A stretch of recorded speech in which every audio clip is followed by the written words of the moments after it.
నన్ను ప్రణతిని విడదీసింది నువ్వే కదా, నీ వల్లే మా ఇద్దరం విడిపోయాం, ఇప్పుడు నేను ఎవరో తెలియదన్నట్లుగా మాట్లాడుతున్నావేంటి అని అంటూ ఉంటాడు ప్రశాంత్. ఆ మాటలకి అవని షాక్ అవుతూ ఉంటుంది. ఏం మాట్లాడుతున్నావు నువ్వు, అసలు నువ్వెవరో నాకు తెలియదు అని అవని అయితే షాక్ అయ్యి అలా చూస్తూ ఉండిపోతూ ఉంటుంది. ఏం మాట్లాడుతున్నావు, మా వదిన మీద నిందలు వేస్తావా అని చెప్పేసి ఆ ప్రణతి అయితే ప్రశాంత్ని కొడుతూ ఉంటుంది. అలా కొట్టగానే ప్రశాంత్ అయితే అలా షాక్ అవుతూ ఉంటుంది. ఇక అవని అయితే అలా చూస్తూ ఉంటుంది. కమల్ వీళ్ళందరూ అయితే అలా చూస్తూ ఉంటారు ప్రణతి చేసిన పనికి.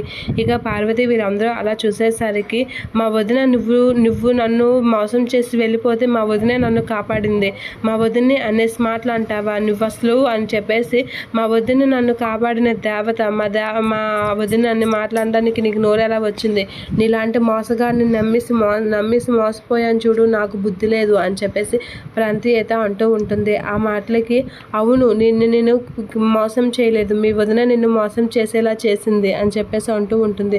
అవును ప్రణతి, ప్రశాంత్ చెప్పిందల్లా మేము విన్నాము, ఇప్పుడు ఏంటనేది కనుక్కోవడానికి వచ్చాం కదా, నువ్వు కాసేపు ఆగు, ప్రశాంత్ చెప్పిన దీంట్లో కూడా కరెక్ట్ న్యాయం ఉంది అనేది అనేసరికి ప్రణతి షాక్ అవుతూ ఉంటుంది.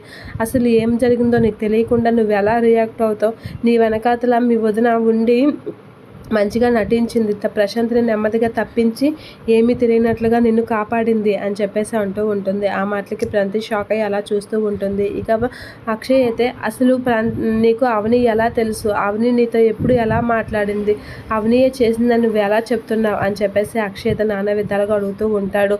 అవని వదిన చేసిందని వాడు చెప్తున్నాడు కదా అని పల్లవి అనేసరికి, నువ్వు పదే వదిన మీద నిందలు వేయకు, మా వదిన మీద నిందలు వేసావా నాలుగు చీరేస్తాను అని చెప్పేసి పల్లవి అయితే కమల్ వార్నింగ్ ఇస్తూ ఉంటాడు. అలా అవని అయితే షాక్ అవుతూ ఉంటుంది అక్కడ అన్ని మాటలు విని. ఇక కమల్ను కామ్గుండు అని చెప్పేసి అక్షయ్ అయితే ప్రశాంత్ని అడుగుతూ ఉంటాడు.